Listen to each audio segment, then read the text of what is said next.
So welcome to our spotlight on stigma, the first one for this year.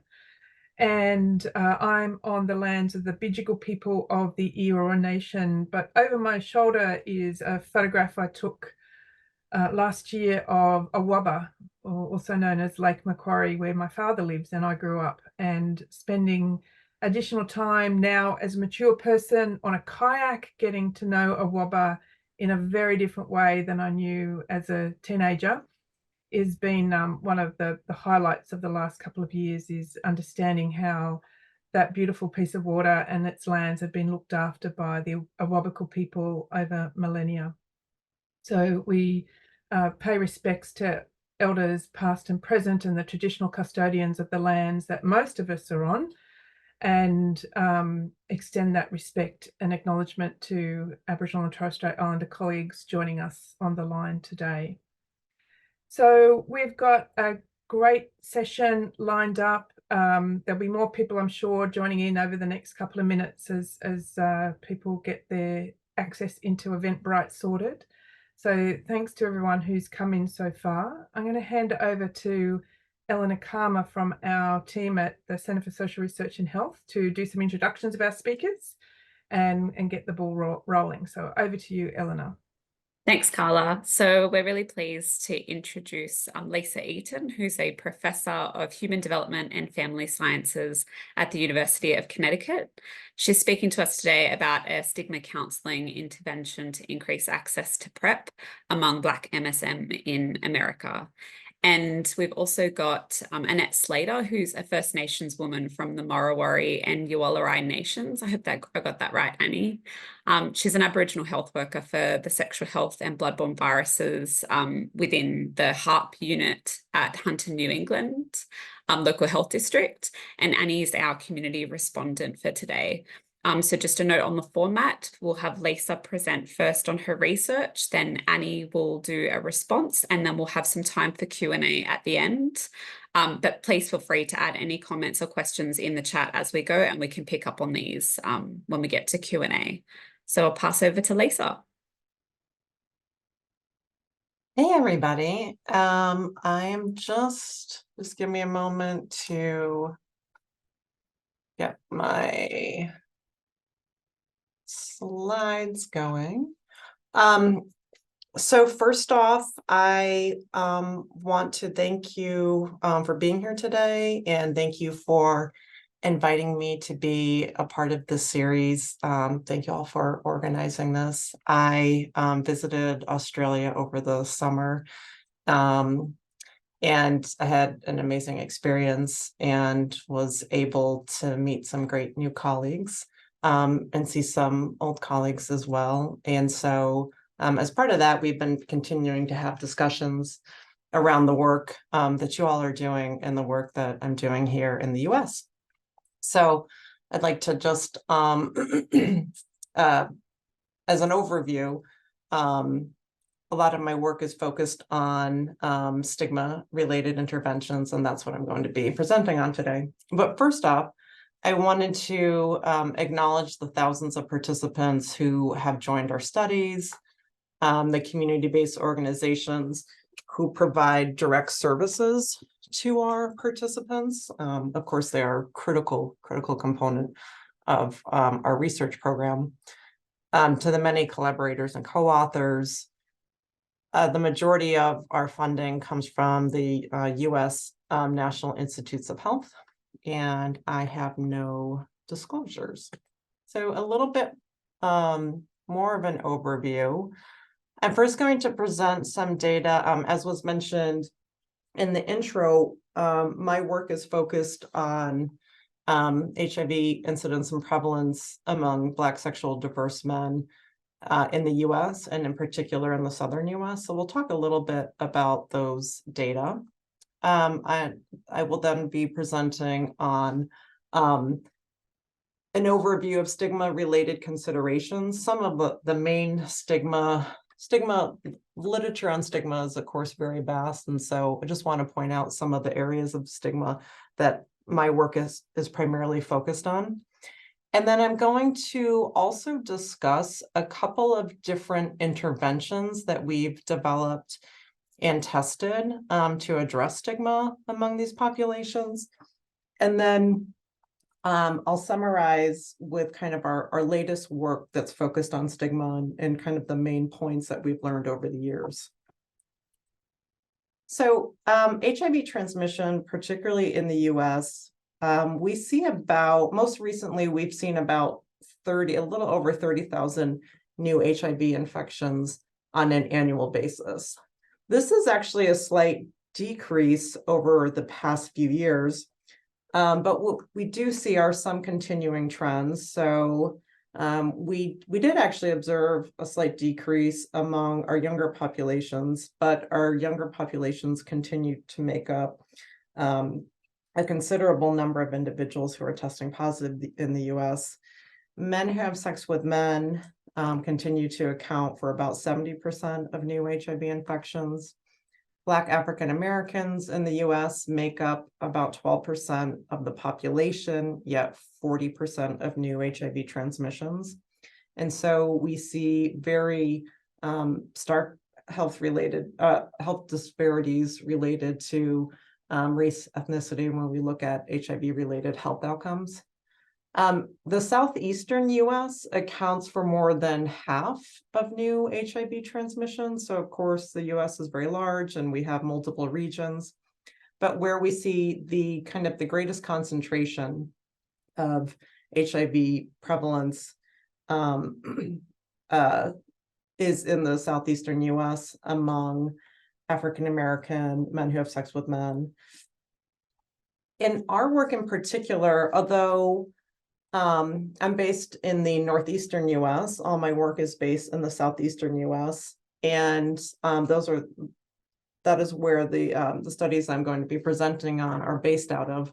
And in our prior studies, we typically see, when we do say like community-based surveys, or as we are screening people into our studies, we see about 35% of individuals who we are screening will report that they're living with HIV. Now we are recruiting people mostly using social media advertisements. We'll use social media advertisements saying that we are interested in providing a study that's focused on prevention or treatment of HIV, and so people will call in to screen. So from there, about 35% of those individuals will report living with HIV. In our longitudinal studies, where we look at annual incidence of HIV, we see about a little bit over 5%, which is might sound like a small number, but in terms of HIV epidemiology, that's quite a large number.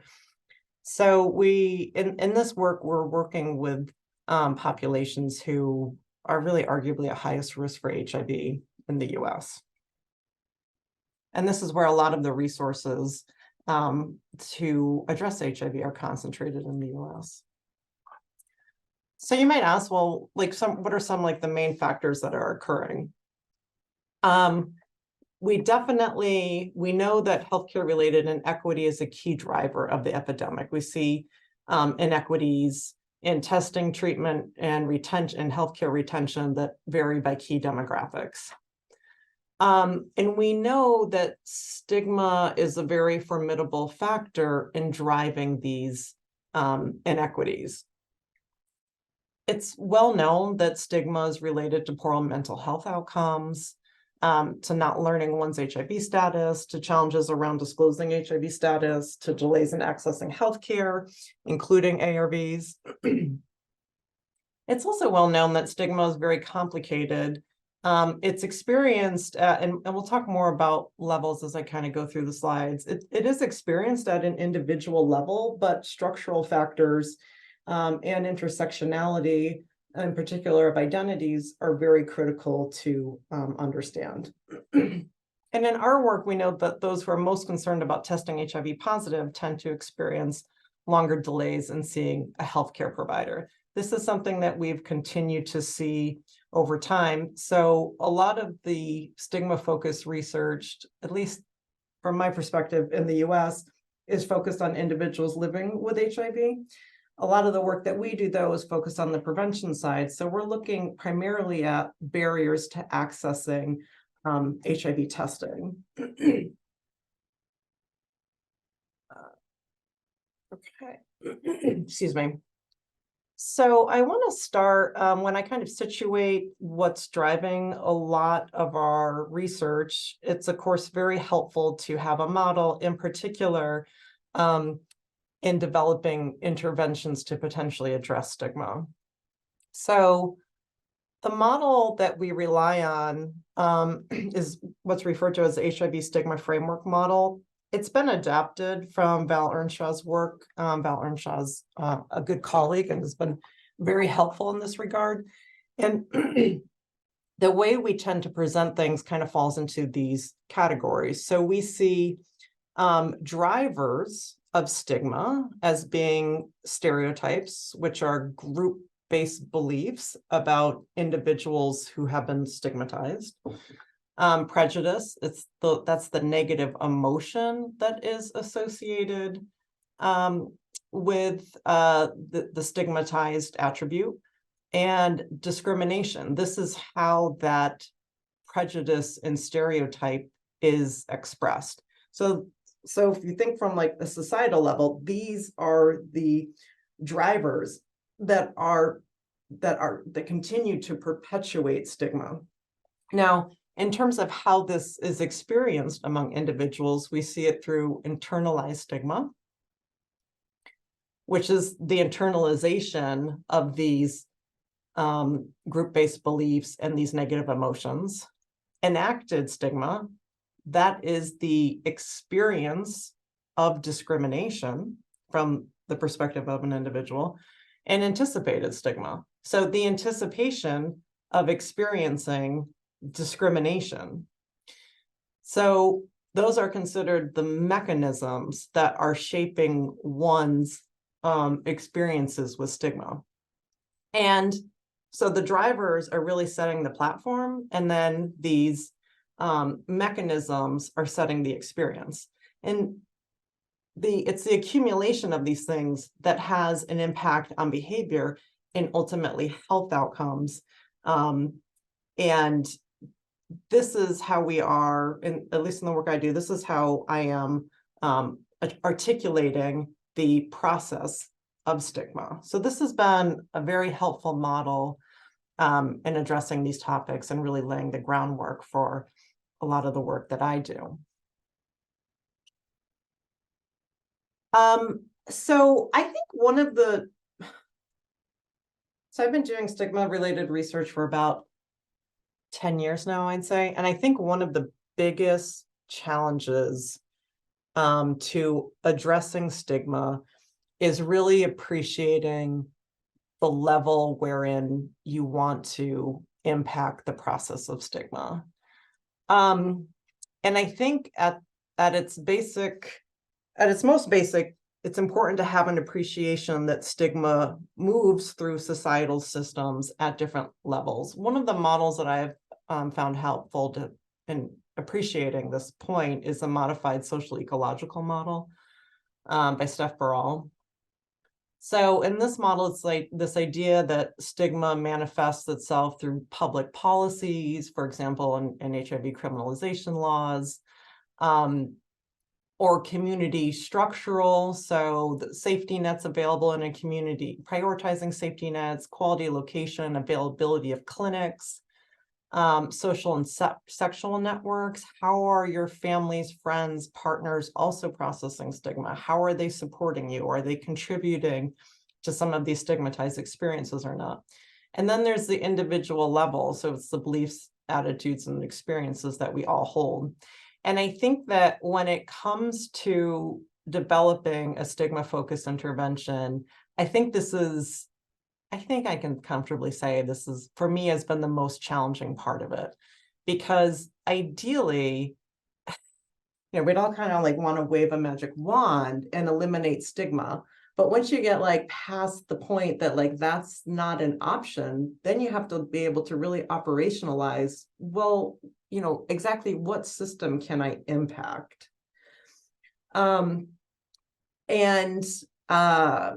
there's so many potential different directions here, and I do think it can be overwhelming, but I think that a starting place for that is to really appreciate the points wherein you want to make a difference and where you can reasonably expect that you can make a difference. Anyways, it's a topic that I'm happy to talk more about, and it will come up in later slides, but I do think it's something that I just repeatedly have found that this is one of the most challenging points in this work, in intervention development work in particular. Okay, so I'm going to now tell you a bit about some of the interventions that we have developed, some of the rationale behind those interventions, and the related outcomes for those interventions. So one of the first projects that we put together was called Project Link.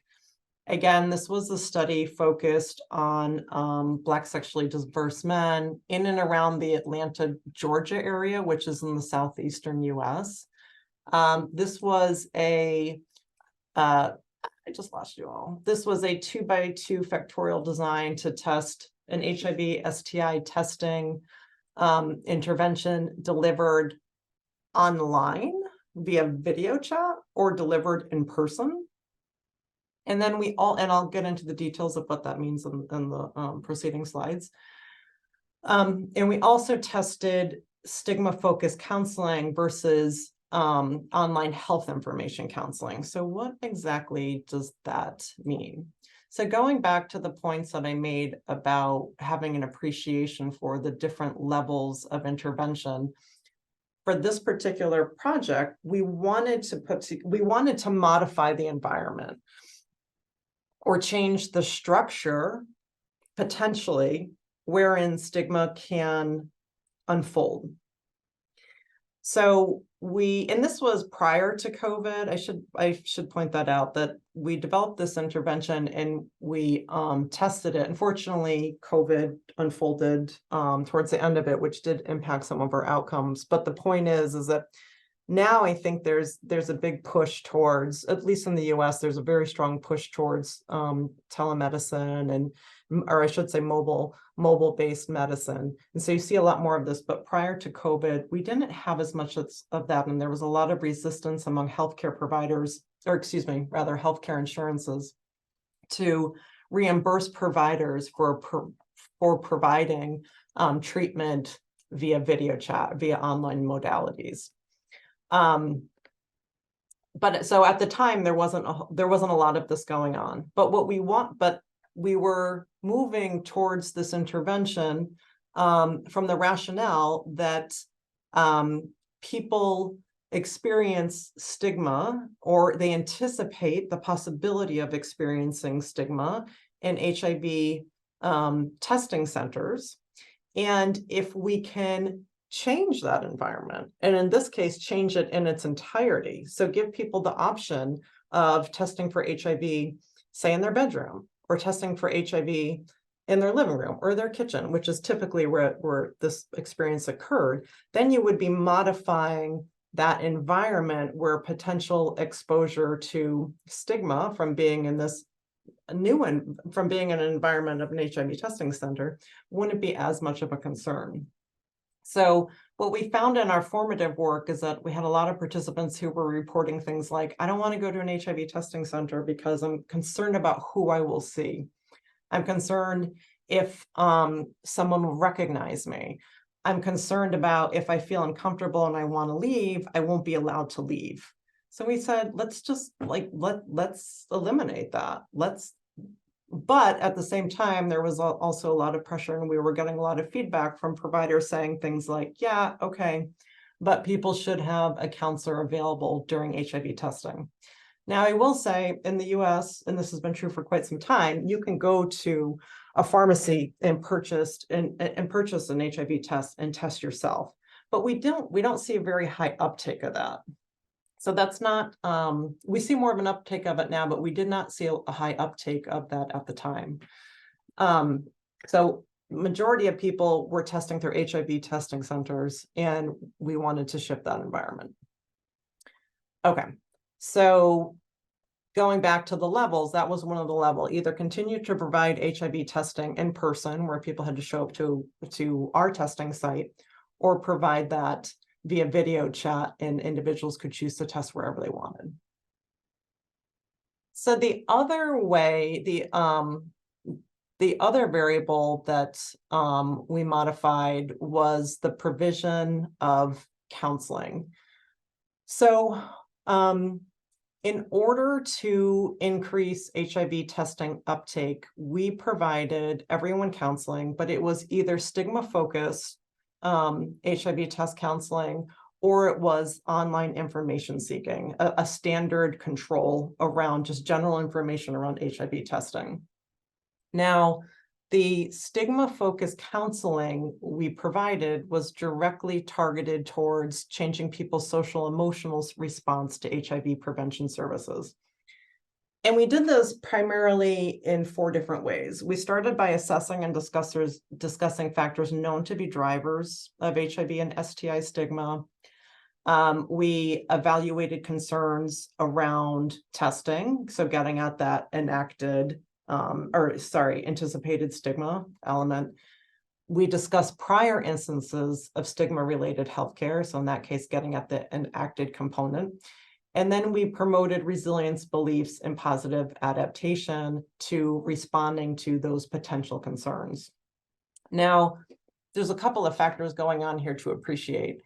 When we develop interventions, we have to be very careful that they are low resource burden, because we don't have huge investments in prevention systems to support a high resource intensive intervention. One of those resources is time as well. So when we develop prevention interventions, they have to be of minimal expense, and they have to be short on time, because they just will not be picked up if those 2 things are maximized. So, but one of the challenges in doing that is we were trying to cover a considerable amount of ground in a short amount of time among 2 individuals who just met. So you're trying to get into a deep discussion and a fairly personal discussion, but you have to do it quickly. And so there are multiple techniques that we use to facilitate that, and we're very cognizant of that. One of the things that we do, though, is we use this hypothetical third person, where we discuss this person's behaviors and their need to get HIV tested, and their prior experiences with testing and different concerns they have about being mistreated. And then we use that to kind of slowly shift over to the personal experiences of the individual participant. And one of the things that we've noted along the way in this context is that it's very easy for individuals to slip into talking about logistical barriers to regular testing. It's easy for people to come forth and say things like, I just don't have enough time, or, my work schedule is just really difficult to manage, I keep putting it off. Those are things that are just readily available for people to say. What's much more challenging and takes components of motivational interviewing to get into are the emotional barriers. It's much harder, it's much less available for people to say things like, I don't want to know. I don't want to know my status. Or I am really concerned about how I would react. These things are that's more challenging for people to say. And so we do a few things within the intervention to acknowledge that point, to kind of shift people from talking about, because if you just let this counseling intervention go, I can almost promise you about 9 times out of 10, people are just going to go right into logistical barriers. So there's a series, and I should say too, it's not that that's not important. Logistical barriers matter, but in terms of counseling addressing that's a much quicker problem solving approach than addressing these underlying emotional barriers. So there are components of motivational interviewing that allow for having those more laborious conversations. The other piece that we're trying to really promote within this is what I've continued to call healthcare agency. So one thing that we noticed in our formative work on this topic is that there are, when it comes to discussing stigma as an emotional barrier to accessing healthcare, there are simply people who, in my opinion, are who are much more. Let me back up. We all kind of vary in terms of like what we will tolerate in terms of emotional barriers. So I've met participants who are like, it doesn't matter like what people say to me, I'm going to get the medication and the treatment I need. Like whatever, like they're either with me or they're in my way. Like I'm going to do this. Like they're not a barrier to me because this is about me and my health. And that matters more than anything. That's someone who I would describe as like very high in healthcare agency. Whereas some participants will come in and they have already, they've spent hours talking themselves out of why, why they don't need to go, why they don't want to go, why it's going to be a bad experience. That's someone who I would say is low on healthcare agency. So we've developed this intervention to kind of like capitalize on why it's important to prioritize your feelings and your needs, given all the different noise that's occurring. So the interventions definitely pack a punch. These interventions are typically delivered in about a 45-minute period. And they are designed to cover a lot of ground. Okay, so just a quick recap. We have the one variable where the testing appointments are offered either in person or online. And then the other variable is the counseling. The counseling is either stigma focused or it's a general information on HIV testing.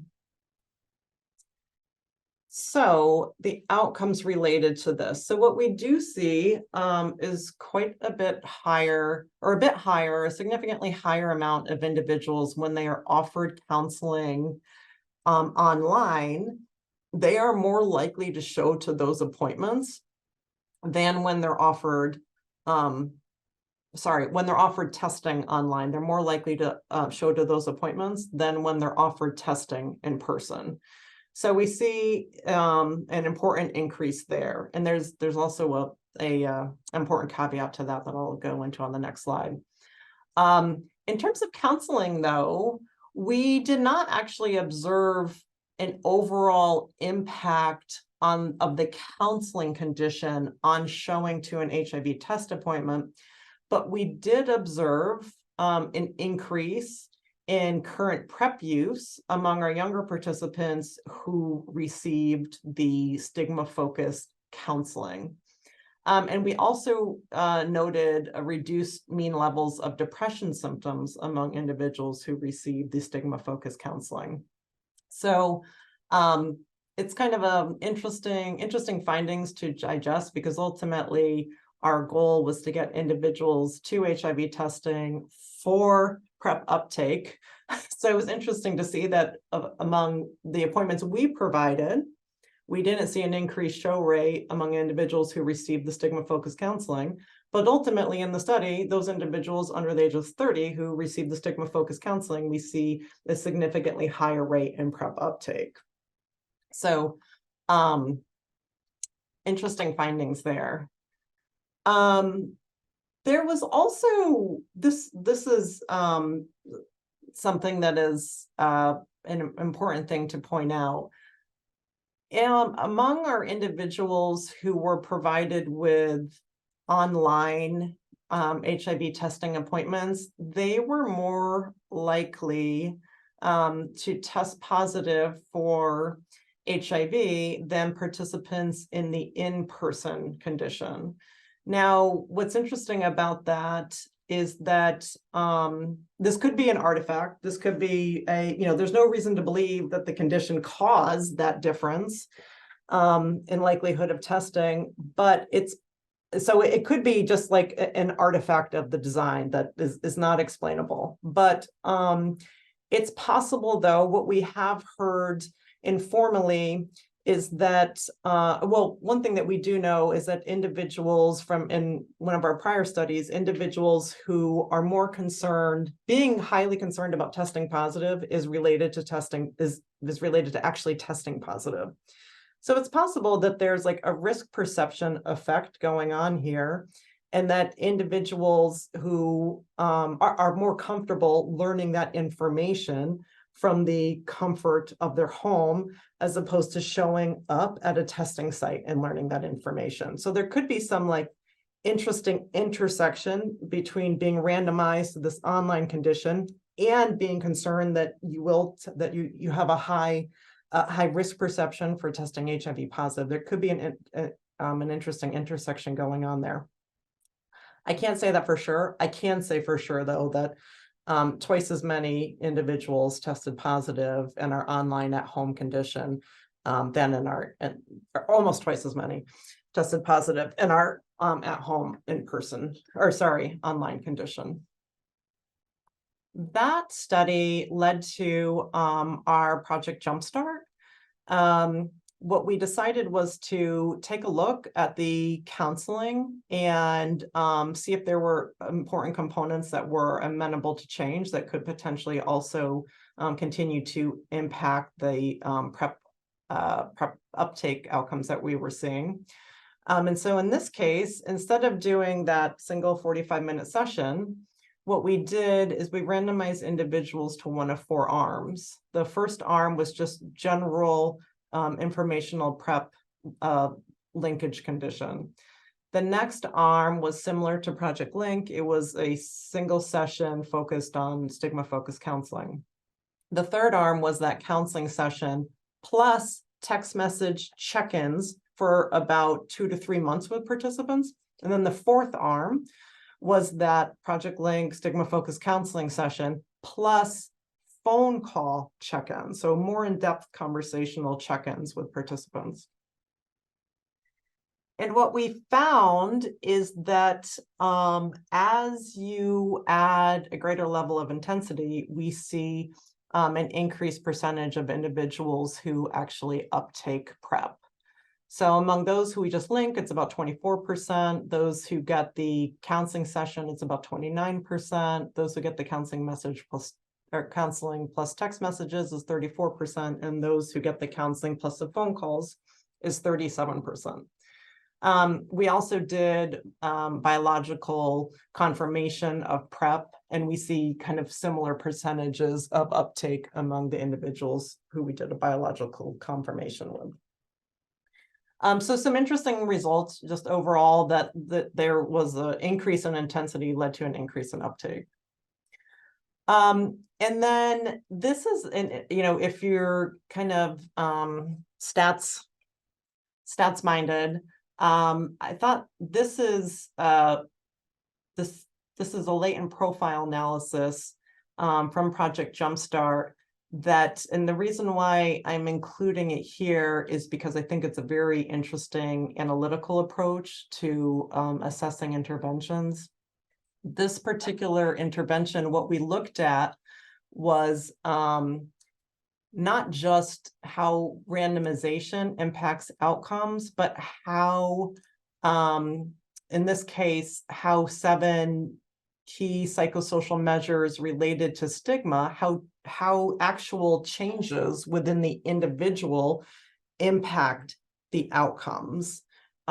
So what we found was that more beneficial changes in stigma-related measures are related to an increased likelihood of PrEP uptake, and that transitioning from individuals who have a high level of experiences with concerns around stigma to a low level of concerns around stigma, that transition is actually associated with a higher level of PrEP uptake. So this is doing a more fine-grained analysis of the intervention impacting perceptions, impacting behavior, as opposed to looking directly between the intervention that an individual is randomized to and the resultant outcomes.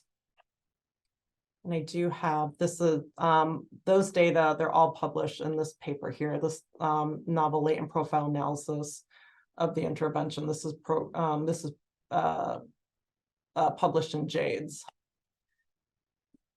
Okay, and then Currently what we're doing is a longitudinal cohort study to follow Black sexually diverse men and trans women to better understand experiences of substance use stigma and PrEP uptake and adherence. What we noted from our prior studies is that substance use is very much variable with experiencing stigma. And so what we wanted to do was follow how those processes unfold longitudinally. And so this is the longest study that I've ever conducted. We're following participants for 18 months to really get more of a fine-grained analysis of how substance use can impact stigma, or stigma can impact substance use, and have an overall impact on PrEP-related outcomes. So we're really excited about this study as well.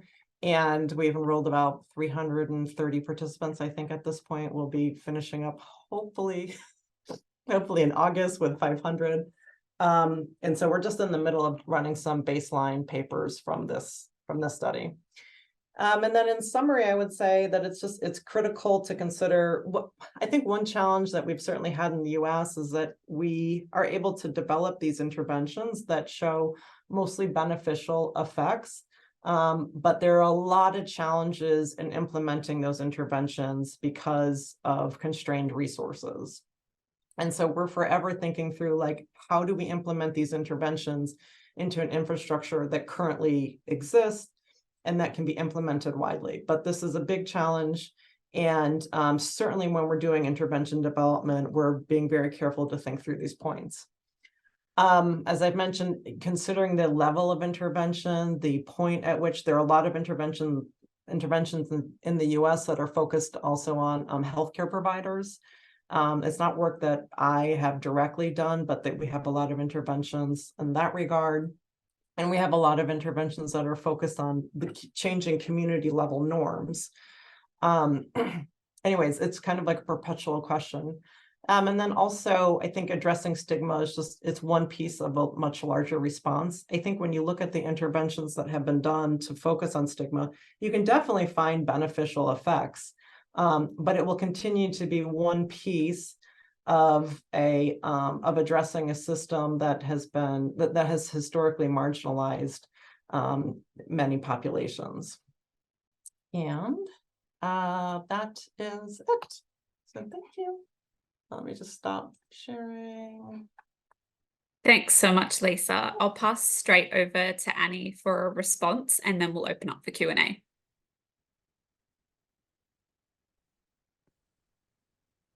I think I'm on now, is it? Yeah. Everyone can hear. Thank you. That was very interesting. And I'd just like to tell everyone that the stuff I'm just going to talk about is anecdotal stuff, in that the conversations I have in my role as an Aboriginal sexual health and bloodborne virus, worker. And the stigma is very much around family and community, as opposed to what I think Lisa's already not so much about the disease. There's shame factor that comes into play all the time, probably does a lot more for people's headspace than anything. How am I, trying to keep on board, especially in this day and age, although we live in a contemporary Aboriginal communities on the east side of Australia, we still have a lot of people who are very much into men's business and women's business. For some years now, I haven't had the luxury of a male sexual health worker working beside me, but it's gotten better as I've aged. I believe that's been one thing that's been in the positive about aging, is that I'm not a threat. When I'm talking to people of the opposite sex in our community around, such a stigmatized area of health, but also I have that kind of aunt association with a lot of people in the community once you live and work in an area for a certain period of time.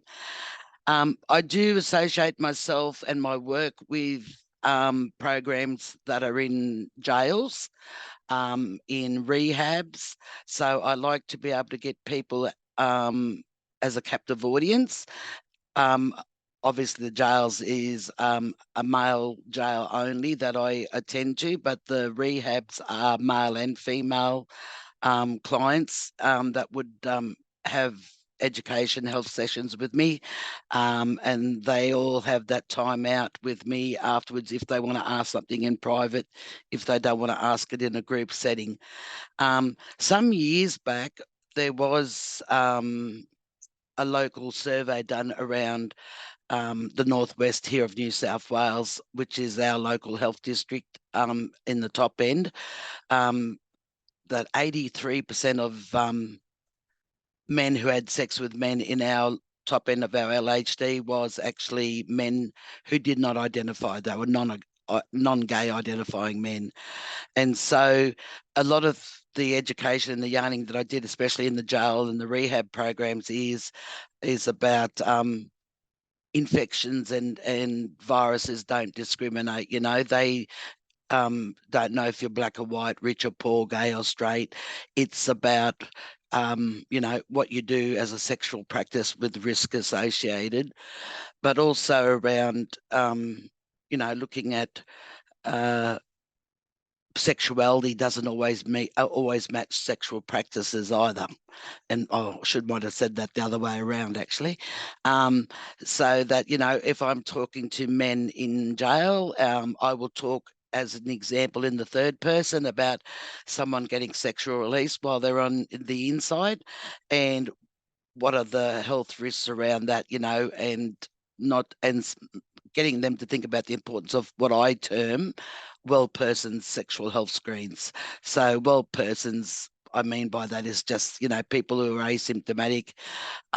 Culturally, a lot of Aboriginal people seem to think that if it was something serious, you would surely know that you had it. You'd have a pain or something else that was really annoying you, that you'd definitely want to go and get something done about it. But when you have these conversations in different Aboriginal community groups and also mainstream sexual health groups, is that, you talk about serious things could be happening on the inside without you knowing about it on the outside.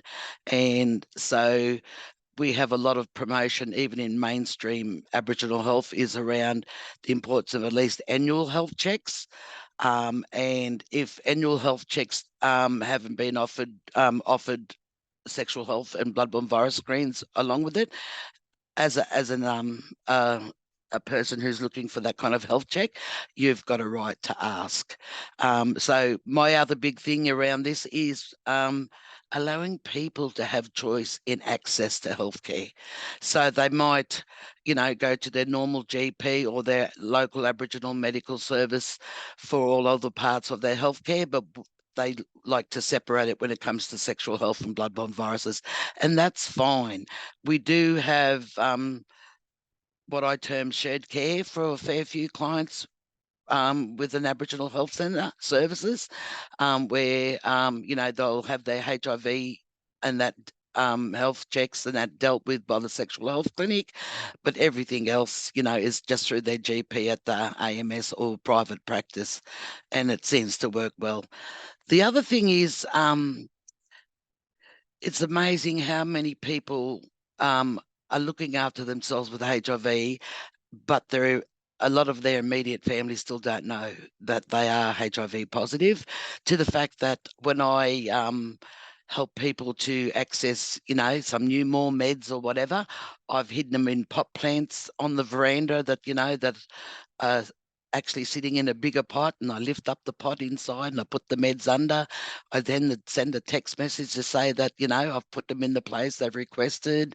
Or someone might say, can I meet you down at the end of the street so that you're not pulling up in front of home? And that's fine too. Meet in parks, meet at a cafe. A lot of work to keep people's confidentiality is done on this edge of social scenes. There's times when, say, how about we, you know, meet up for a coffee and we make it, we've just run in each other and we're just going to have a coffee and a yarn together, and so then get talking around stuff like that. And that works really good for a lot of people. But to convince people that the risk can be transferred further if you're not looking after, you know, not practicing safe sex, could be something good that bring you undone. And for example, you know, if I say to men in the adult jail, you know, you might be getting sexual release in jail, but if it's not done safely and you're not having your well person's health check while you're there and getting treated in case you are infected, you could be taking that home to your partner. And what does that mean if, you know, back in the community, you identify as a heterosexual person, but you do an MSM activity whilst ever you're in jail, then you could be taking infections home, and that might be something that brings undone you know, the relationship if the partner at home happens to have a well person's health check and finds out they've got a sex infection. They go, well, where did this come from? Surely my partner didn't give to me. He's been in jail for the last 12 months or whatever, you know. So it's good to plant those kind of seeds with people, you know, to say that you know, you've got to consider all avenues as to how to keep yourself safe, how to keep your health private, if that's what you want to do. You don't always have your health checks along with your partner. And the thing with that is, you know, what happens if you go home from jail, you're making babies, the mother might not always, you know, have full on antenatal care that she values, and the baby might not have the unborn baby might not be checked for, you know, sexual infections, then they could be born with something that could make them sick from that as well. So being visual and being storytelling and giving examples like that really comes across the best way for me and for the people that I talk to. But as I said, you know, don't always put them in the picture as the first person, maybe give it an example in the third person. A lot of values come into play, cultural, religious and family values still, around why people don't feel like they can, you know, let their family know what their health problem is, and, you know, and then try and think they'll get support from that. They might be listening to conversations that might sound discriminatory, and they might be talking about other people or something they hear or see on TV, and so they're thinking, oh, it doesn't look like I'm going to be, you know, getting support if I tell them about what my health problem is, and so they keep it to themselves. People in the Northwest communities here over the years have, you know, had their meds mailed to private post office boxes.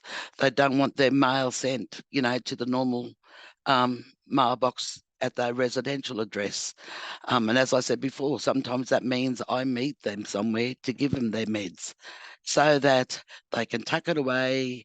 They place it in a place, you know, in the home where they think no one else will find it, so they can still take it, but then, you know, also keeping themselves unknown to be, you know, using meds that might be for HIV or other sex infections. I'm just looking at it. Always got to assure of confidentiality, especially when, you know, they see me as part of the Aboriginal community that I live and work in.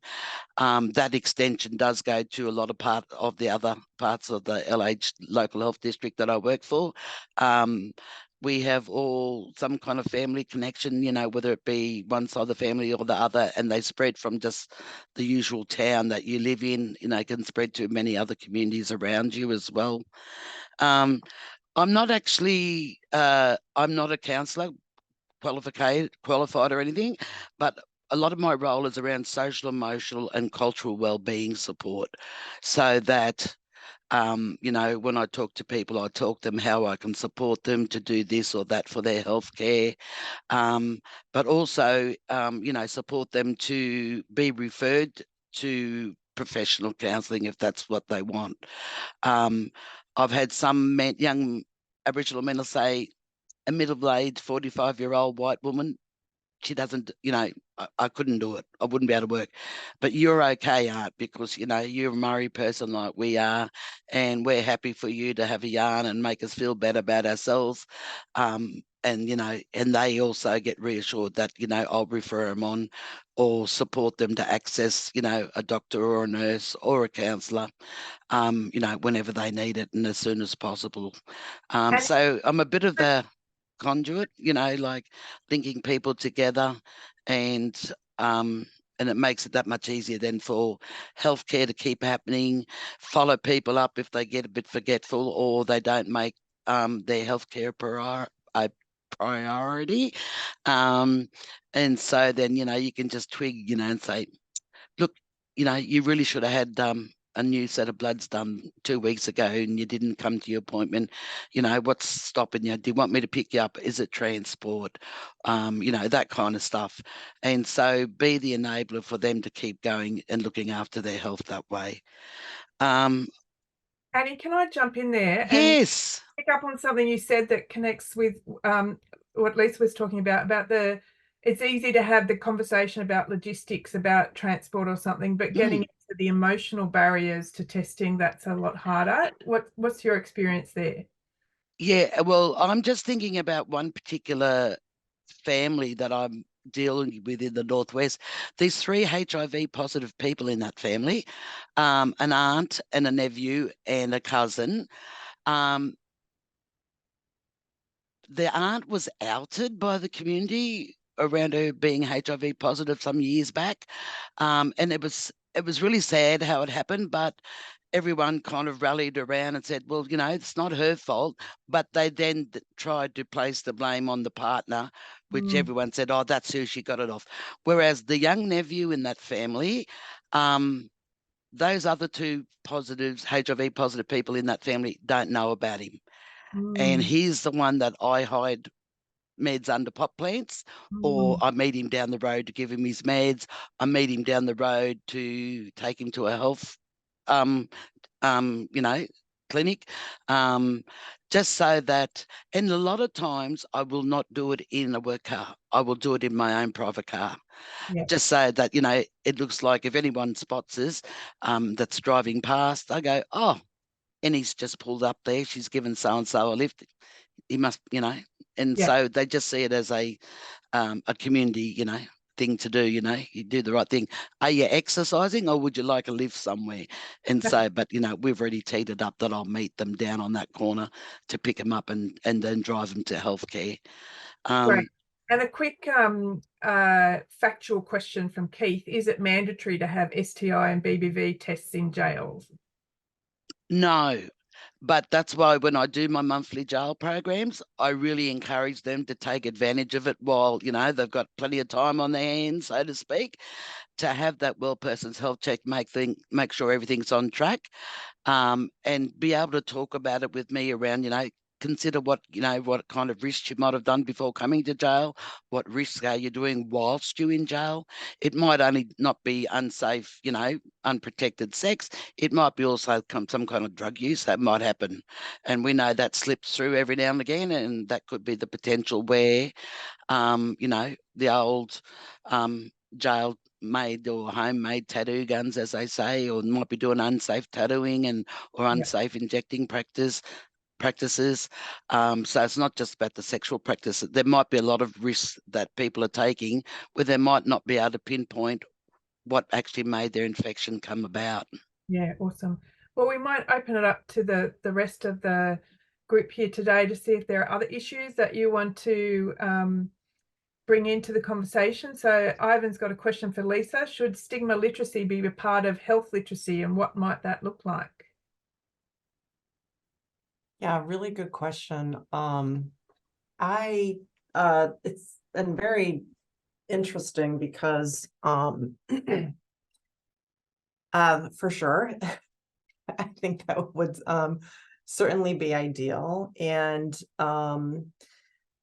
a few things. I know that at least in the US, there's definitely been a lot more attention on microaggressions on the occurrence, particularly in the language that we use. So I've seen an increase in training around how providers in particular can interact with patients and just being very cognizant about the subtleties of the language that they use when communicating with patients. And I think what's interesting about that is that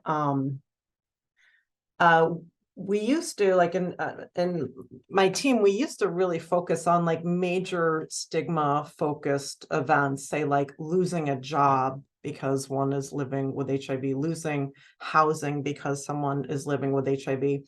But what we found over time was that like the microaggressions, like the day-to-day hassles, could accumulate and be just as impactful as like these major events. And as like we realized that in the scientific community, well, from my perspective, there became much more attention on microaggressions. And that was something, at least in the US, we do have quite comprehensive discrimination focused laws. And so not that it doesn't happen, but you see less of discrimination based on healthcare status, but the microaggressions continued. And so I think that co-occurred with an increase in being cognizant in terms of how we approach patients. And just as a quick side note, I used to do a lot of work in women's sexual health. And I did some advocacy around encouraging the uptake of culturally competent conversations around women's sexuality between patients and providers on the part of the provider. And there was some slow progress being made in that regard too. And so I do think that there is like there's been kind of incremental steps. So would I like it to see, be required? Yes, absolutely. And I see, kind of like slow progress in that area that I just think is so critical. Great. Other questions? We've got a bit of a conversation between Patrina and Belle happening in the chat. Eleanor, did you want to jump in? I know you've got something on your mind. Yeah, I couldn't find the hands up button. I just had a question for Lisa about the Project Link intervention. You mentioned that one of the outcomes was increased PrEP use only among young people under 30. And I wondered if you had any reflections on why you didn't see the same among people over 30. There is definitely I'm seeing the beginning of cultural acknowledgement for being more concerned in terms of what's going on with HIV prevention and treatment among populations over 30 and among older populations. I think for a very long time in the US, we've been very much focused on our youth populations. And that's very much a good thing because we have seen some of the highest rates of HIV transmission among those groups. But I think it's very possible that that's not that one has to increase and the other decreases, but I think that like hyper concentration among youth populations could potentially have come at the cost of not, also concurrently putting resources towards older populations. There's certainly in the US, we have the National Institute of Aging that does, definitely puts out funding priorities around aging with HIV, but now we're seeing more campaigns looking across like the lifespan of HIV. So if I had to, or of individuals impacted by HIV, I should say. So if I had to guess, it would be attributed to the like programmatic efforts really being hyper-focused on that like 16 to 24 year age range, and I think those campaigns set expectations, societal expectations for who should be on medications and who should be part of prevention programs, and unfortunately who shouldn't. But that's certainly not the message we want to send, but that would be my guess. And I think a lot of the uptake in the US can be attributed to mobile programs around to online delivered programs around increasing PrEP uptake. I think it's likely just more friendly for our younger populations. So we're getting close to the hour. We know people have to drop off. Eleanor, I wonder if you can share the slide about our upcoming Stigma conference in November. Whilst we might squeeze just one more question to you, Lisa, from Catherine McPhail. about motivational interviewing in constrained settings. Isn't it a quite intense relationship between patient and provider? How do you fit it in when you do have those limitations? Yes, for sure. It is definitely on the constrained side. And we are definitely use it from the perspective of leading individuals to follow their own path towards healthcare agency. And a lot of that is done by pointing out basically some cognitive dissonance between where individuals, in particular, I gave the example of using this hypothetical third character, the advice that they're giving to this third character versus the advice that they're giving to themselves, or where they believe that most people should be in their like HIV prevention or treatment journey, whereas like where they are, and pointing out those discrepant pieces and bringing those together. But it's very non-judgmental. It's very much, we actually, like on our team, we use the word coaching. We don't use the word counseling because counseling implies a whole different level. I just don't go into that in the sake of time. But we really see ourselves as coaching individuals towards a path to wellness that most people acknowledge that they should be on, but need some additional encouragement. But I'm happy also, I know that we're short on time. I'm happy also to email exchange or talk further about that, like the specifics. So I'm happy to share our counseling manual too. Great. Thanks so much. We always have so much to talk about and not enough time. So I want to thank Lisa and Annie. Just a fantastic session this morning. Everyone who's registered will get a recording of this, and we hope to see you at the next Spotlight. But thanks again, Lisa and Annie. Just fabulous stuff. Have a great day, everybody.